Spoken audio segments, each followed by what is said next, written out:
What is cyography? You will put a dye into the salivary system, right? And you will see whether there is any obstruction or not. What is the usual output of the salivary gland, particular salivary gland? That is cyography. Okay. And if you suspect that it can be a Sjogren's syndrome or anything else, if you have a little bit confusion or a suspicion, how will you diagnose it? You will do a sublabial minor salivary gland biopsy, right? There are many salivary glands, 3 major, and there are multiple minor salivary glands. Do you know about this thing? It's the most common salivary gland tumor. Okay, most common parotid tumor. Anything most common is pleomorphic adenoma. Okay, what is pleomorphic? Pleomorphic means the morphology is not one. It has many morphological. Actually, embryologically, it has a development from many lineages. Okay, but surprisingly, this tumor, it occurs in the salivary glands. Okay, it is sometimes why you will. It's a benign tumor, right? Adenoma, pleomorphic adenoma is a benign tumor, but we will operate this tumor always. Why? It's not necessary that all the benign tumors need to be operated, but we operate it always because it has a tendency for malignant transformation.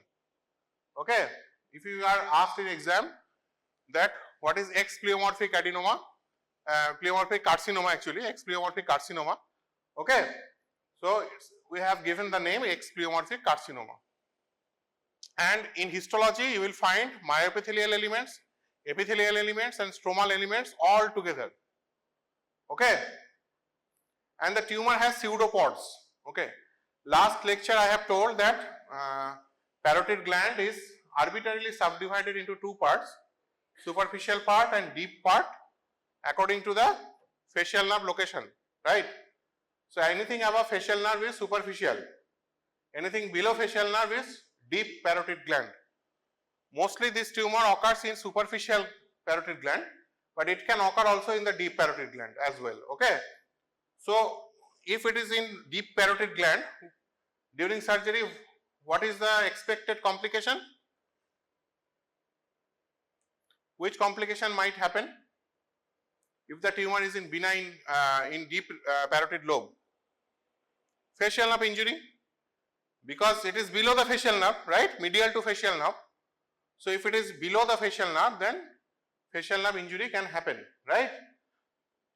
So this tumor usually have pseudopods in that parotid substance, right? So only if you remove only the tumor, if you go for excision of the tumor only, what will happen? There is a chance of recurrence.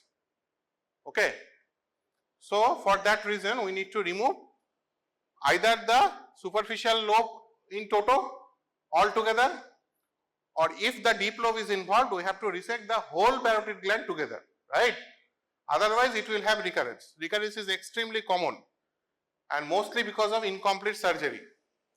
Okay, so how will you diagnose this case? First we will do an clinical diagnosis is okay. Okay, clinically what will you find?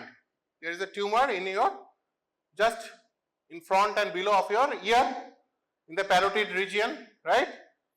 And next we will go for triple diagnosis. Any tumor you have to go for a triple diagnosis.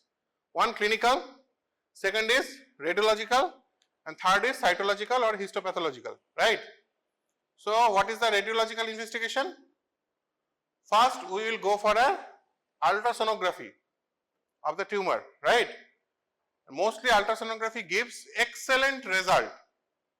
It can detail many things except one thing. What is that? The location of the facial nerve in regards to the tumor. Okay, in USG you cannot find the facial nerve. So if you suspect that tumor is in the deep lobe as well, so what will you do? You will go for another investigation, right?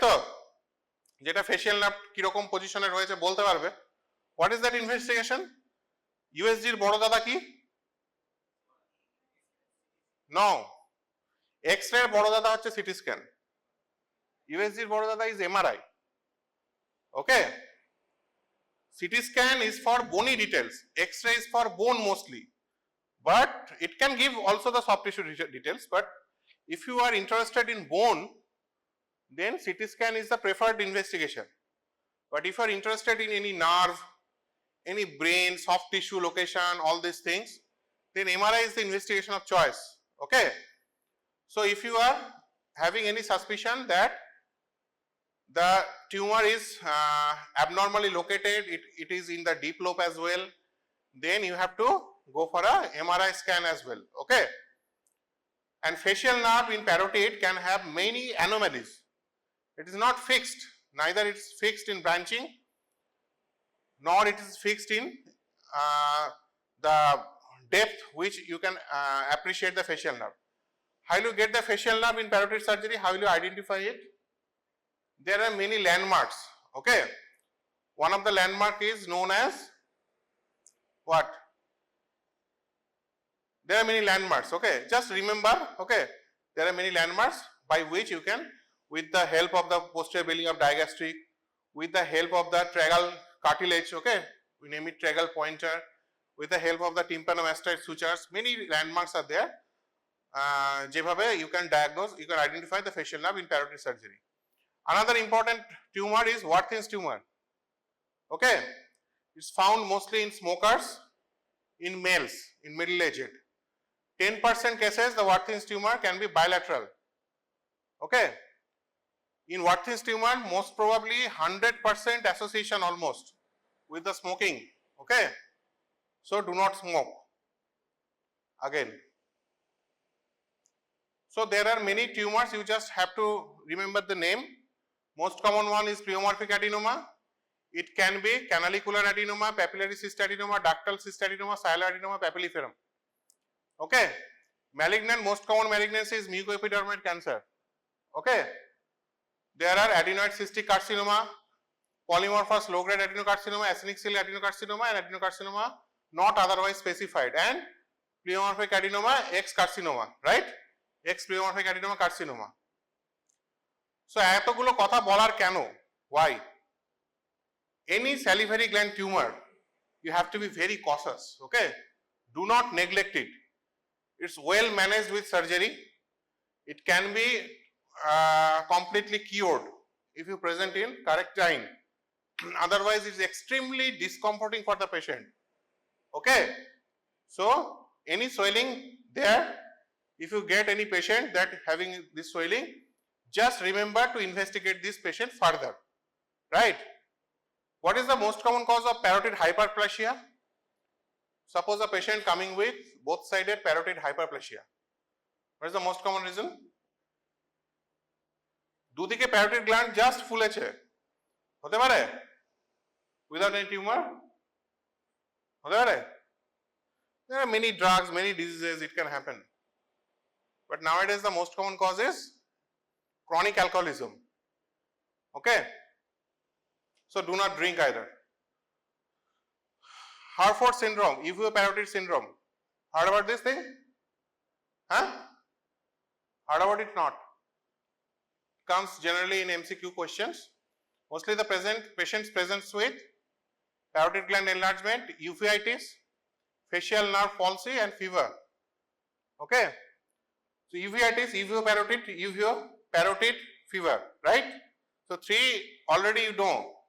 Okay, the thing you need to add is facial neuropathy, right? So this is a picture of facial nerve surgery. These are the landmarks: posterior belly of digastric, tragal pointer, and tympanomastoid suture line. Okay, you can see specific incision has been given, and we have dissected the parotid gland, superficial lobe, and part of the deep lobe. Okay, this is the main trunk of the facial nerve, and these are the branches of the facial nerve, right?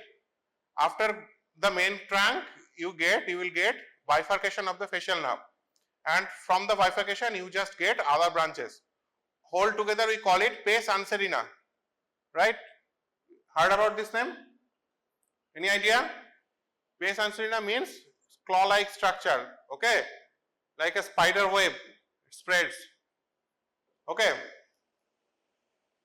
So, and this is also obviously the retromandibular vein which drains into, this is the retromandibular vein and this is the external jugular vein, okay. Now, to understand the neck properly, we have subdivided neck into various levels, okay. I mean, কেন এগুলো পড়াচ্ছি? Why? Probably this is the last time, if you do not opt for head and necks or maybe some general surgeries also, this is the last time you will hear about this thing, okay. But you will get these patients always. So, ডাক্তারি কোনো syllabus দিয়ে হয় না. There is no syllabus. You cannot say a patient that it is out of syllabus. Okay, your disease is out of syllabus. This was not in the NMC guideline or anything. It's not like that. There is no syllabus at all. Every day you are learning and you have to learn. Okay. So, the neck is being developed, it has been subdivided.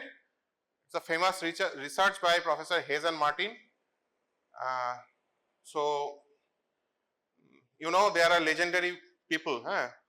Why we have developed scientifically this thing? Because according to this level, there are many malignancies are occurring around head and neck. I have told you that head and neck cancers are rapidly rising, okay, and this is one of the most common cancers of our body.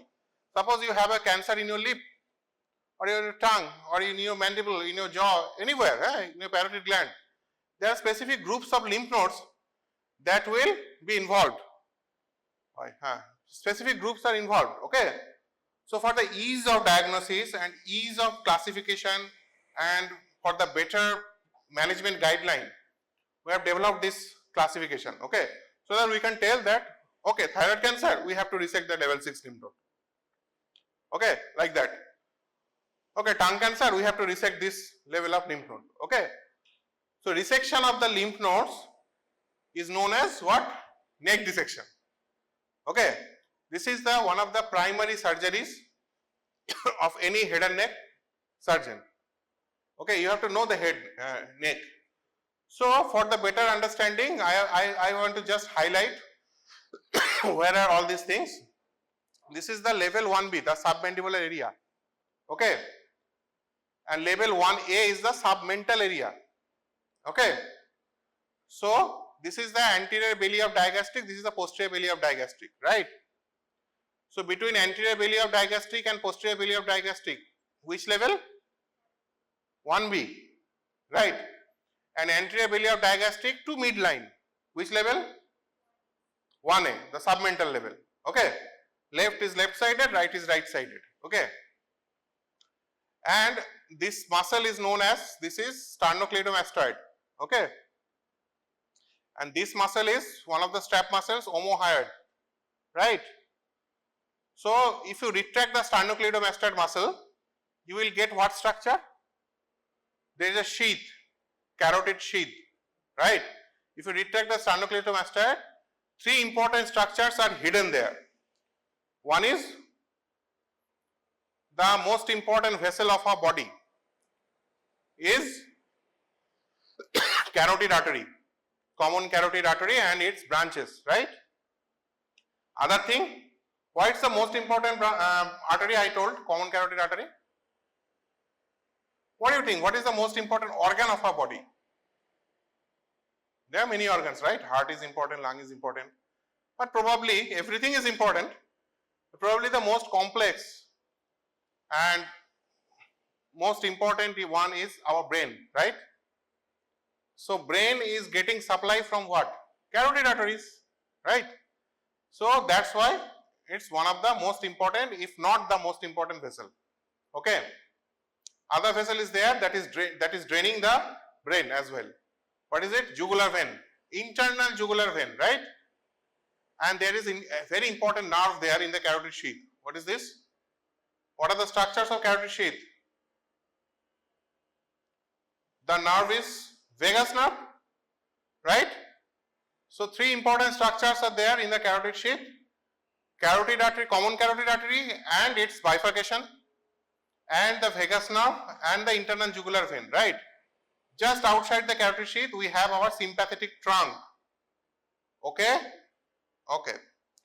So, when the common carotid artery bifurcates, the area is known as bifurcation. We have very important thing there. What is that? Carotid body. Right? So, very important structures are there. So, along this carotid sheath and jugular vein, we have jugular chain of lymph nodes. Okay? This is probably the most important area where you have to perform the neck dissection very cautiously, because we have many important things. Okay? So, we have subdivided these areas into level 2A, 2B, level 2A, 2B, 3 and 4. 2A and 2B, what is the difference between 2A and 2B? Here is an important nerve that exits from the skull base and going into the posterior triangle, supplying two muscles, sternomastoid and trapezius. What is this nerve? Which nerve supplies sternomastoid and trapezius? Anybody? Probably class 11, 12 question. It's the spinal accessory nerve. Okay? So, spinal accessory nerve supplies this. If the lymph nodes are lateral to spinal accessory, lateral and below, then it is level 2A. Okay? If the lymph nodes are medial and deep to spinal accessory, the lymph node level is 2B. Okay? Now, so 2, 3 and 4. Okay, along the cricoid level, if it is below the cricoid level, it is 4. 3 is between 2A and 2B. Okay? Okay, arbitrarily this is the chain of lymph nodes, 2A, 2B, 3 and 4. 3 in between. Okay. So, now coming into the posterior triangle, it's posterior to sternomastoid muscle. Okay? It is also being subdivided into two groups, 5A and 5B. 5A is above spinal accessory, 5B is below spinal accessory. Okay? And here you will get the subclavian vessels, right? And your brachial plexus, everything. Okay? If you are interested in neck anatomy, I can take a class, but for now this is okay. And the pretracheal group of lymph nodes is known as level 6. Okay? So, thyroid kothay thake? Where is our thyroid? Here, right? Tracheal level 1, 2, 3 almost. Okay? So, আমার যদি thyroid cancer হয়, so this level 6 lymph nodes needs to be dissected or not? Thyroid papillary carcinoma, যেটা lymph node spread করে, তাই তো? So, level 6 lymph node বাদ দিতে হবে কি হবে না? হবে. That is the aim of the surgery, তাই তো? Suspected all the draining lymph nodes needs to be resected. Okay? So, this is the general idea. Now, coming into the thyroid, hyperthyroid, hypothyroid, you will study in medicine, but for the time being, hyperthyroid means some hyperthyroid features. Okay? And hypothyroid means hypothyroid features. So, what are the features? You already know. Just to take a revision, that this is, you see, this is a lean and thin patient, this is an obese patient, puffy face, okay, bradycardia, poor appetite, rest, irritability, tiredness, all these are hypothyroid features. And hyperthyroid features, tremor, anxiety, sweating, okay, diarrhea, increased appetite, all these things are hyperthyroid features. Okay, but we are more interested in the factory, right? What is the most common cause of the Hashimoto thyroiditis? Hypothyroidism is Hashimoto thyroiditis in our country. Okay, it is an autoimmune disease, anti-TPO antibody, and treatment is levothyroxine supplement. There are other things, decorations, Graves' disease, riddles. You have to study it in your medicine. Just make an impression. Can you identify this scan? What is this scan? Eta ki X-ray, MRI, USG. What is that?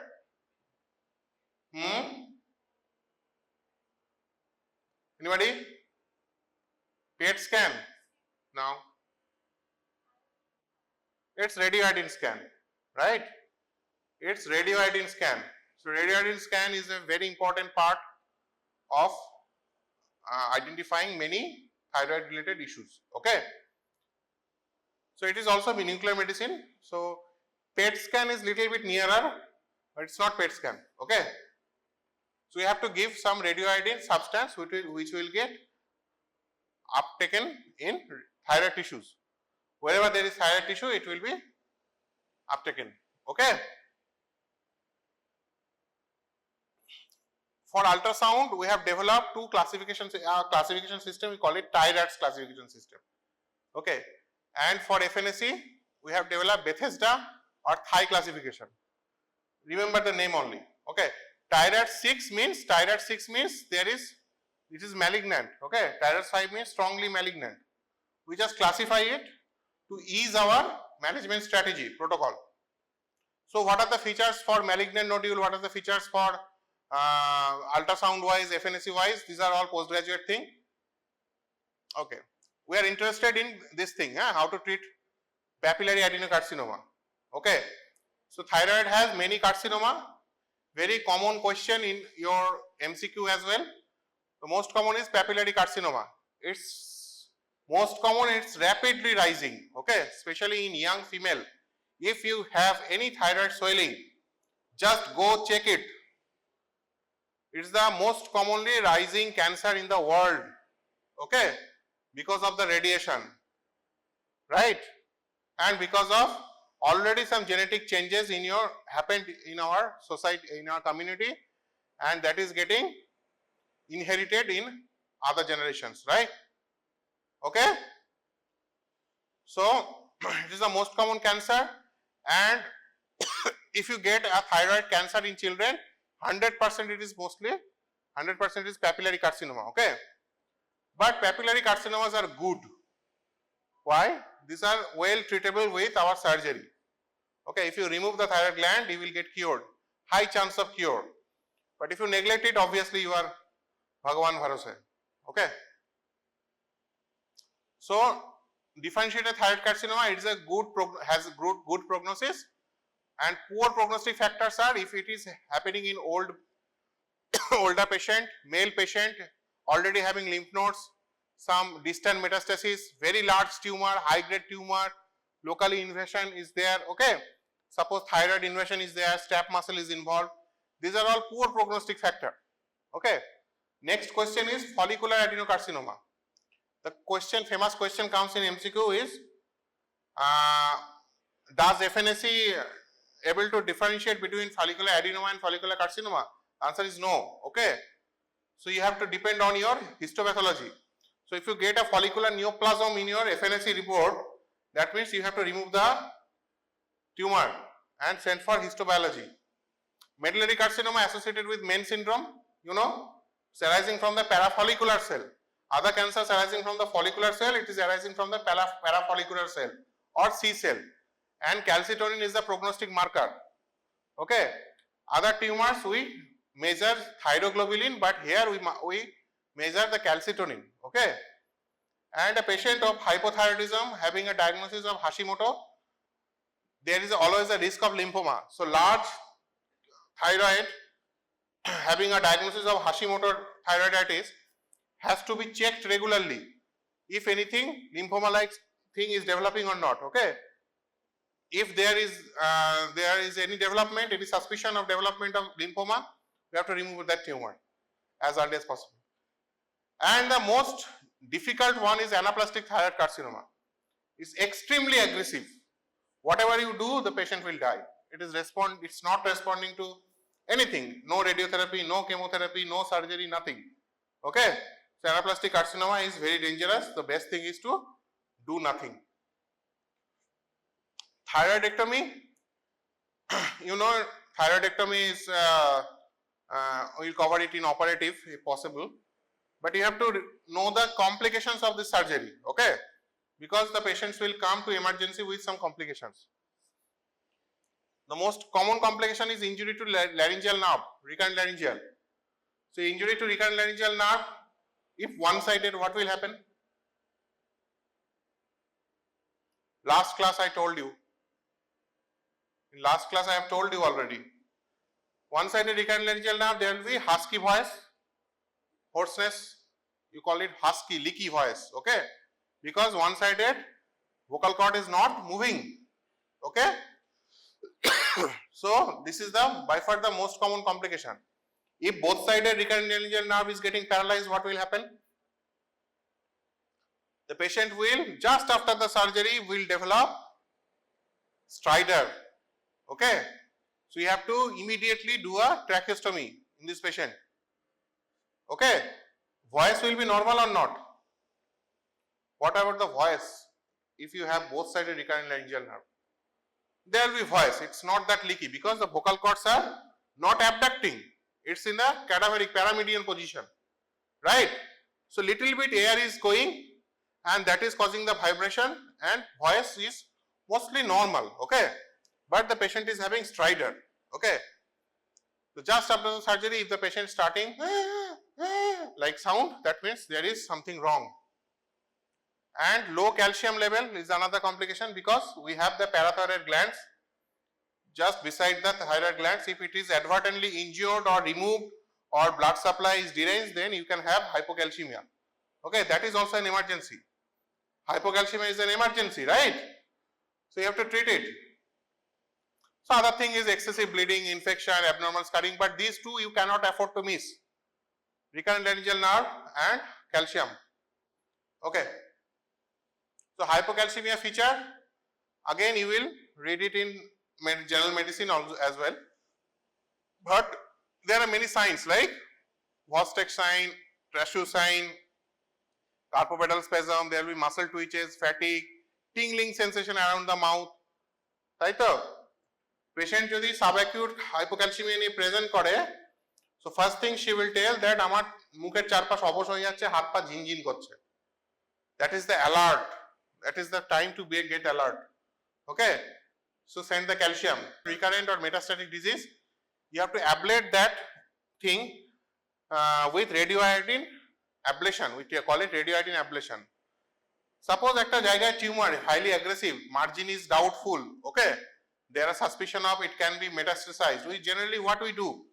We either give chemotherapy or radiotherapy or both. But thyroid cancers are not treatable with radiotherapy or chemotherapy. Okay, it's treatable with radioactive iodine. Okay, so we give it that.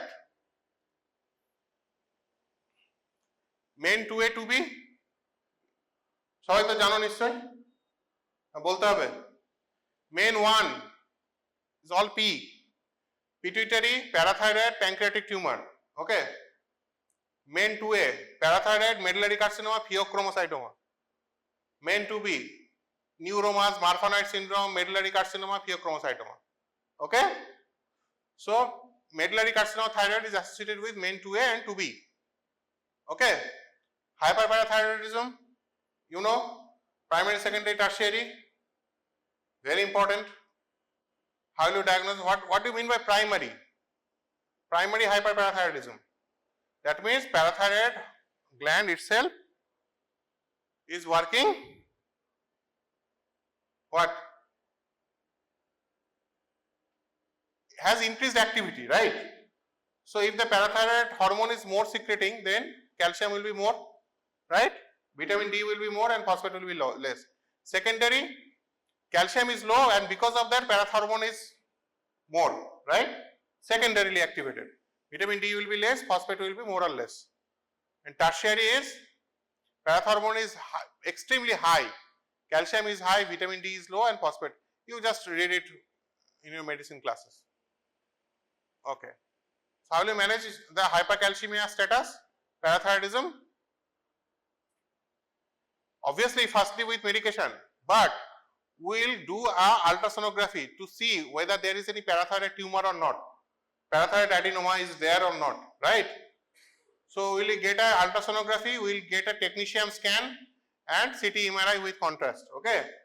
Of which technetium scan is extremely important because it comes in the exam, okay? It's very specific. So how many parathyroid glands are there in our body?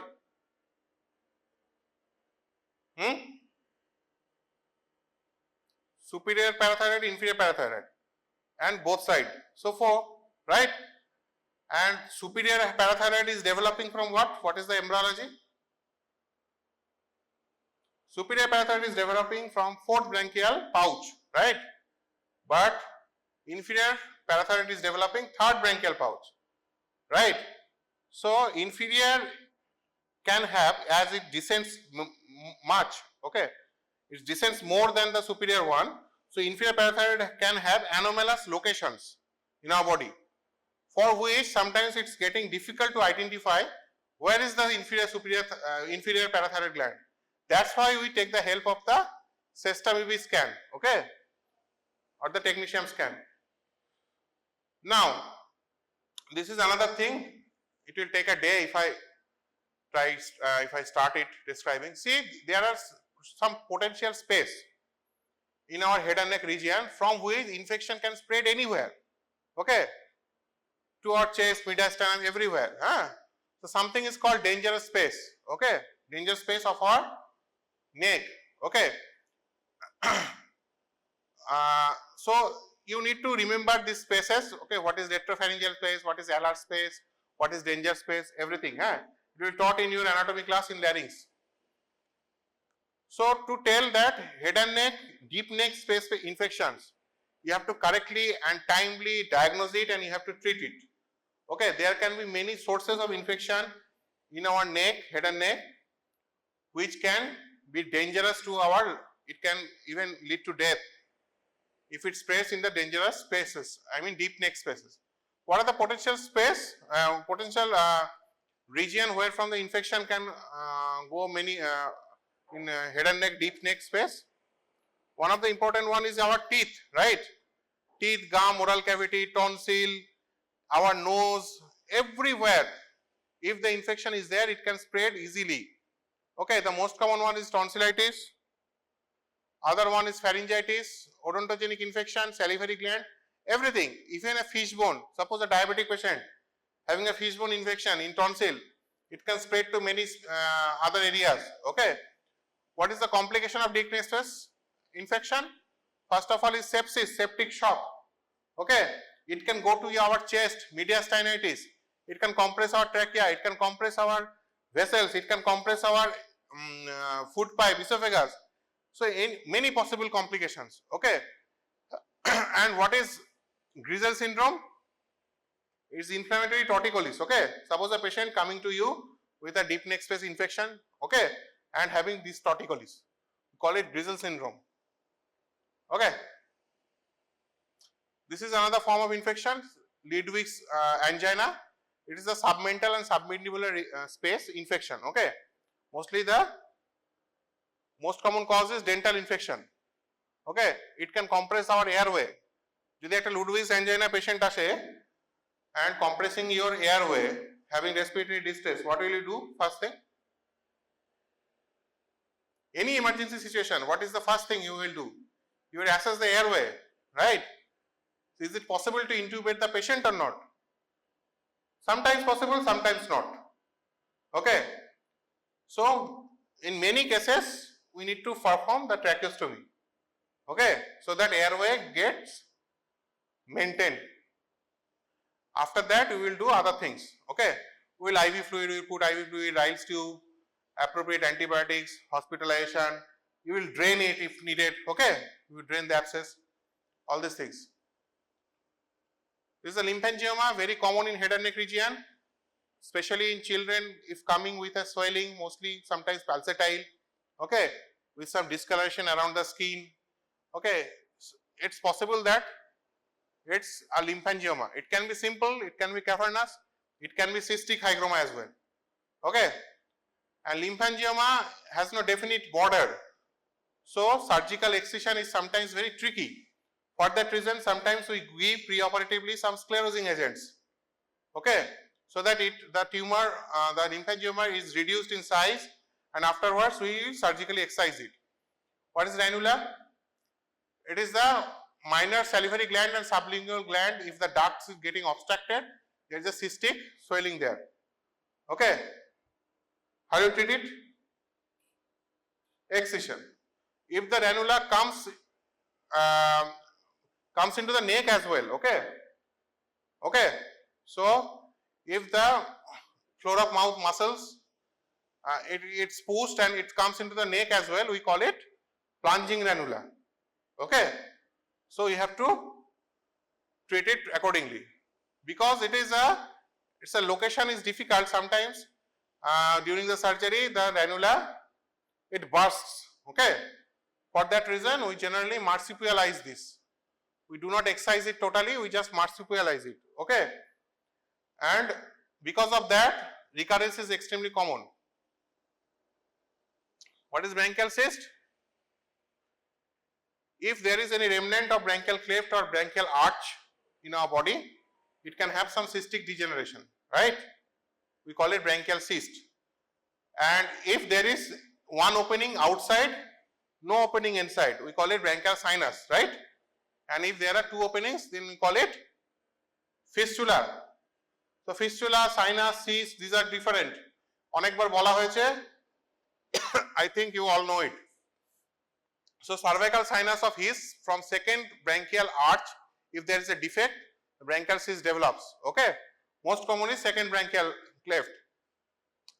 Third branchial cleft cyst also can be there. The opening is in the thyroid, external opening, internal opening. Sometimes if it is a fistula, internal opening in the pyriform sinus of the hypopharynx. This is, you know already, I think. Code brachial arch and nerve supply কোনটা? You know it? So embryology ভালো করে পড়তে হবে, okay? This is a very important chart. If you remember this chart, this slide, everything is easy. First mandibular, first arch is supplied by trigeminal nerve. What are the structures? What is the artery? You have to remember like this. So how will you investigate branchial cyst? You will get a FNAC and USG, and if USG is not confirmatory, you have any doubt, you can go for a contrast enhanced CT scan. Okay, how will you treat it? You will excise it. What are the complications? You can injure many things around. You can injure the vessels, you can injure the nerves. For that you have to know what are the nerves there. If you know, remember what are the nerves there around this neck level, then you can easily do it. Okay. So neck dissection, this is not your, this thing I have asked many times, what are the carotid artery branches? This is a cadaveric dissection. And tracheostomy and cricothyroidotomy, I have already told you. You want me to repeat it or not? Tracheostomy? This will be asked in exam, 100%. If you want me to repeat it, I can repeat it. No. So, I appreciate that you are telling no. That means you know everything. We will find out in exam. Okay.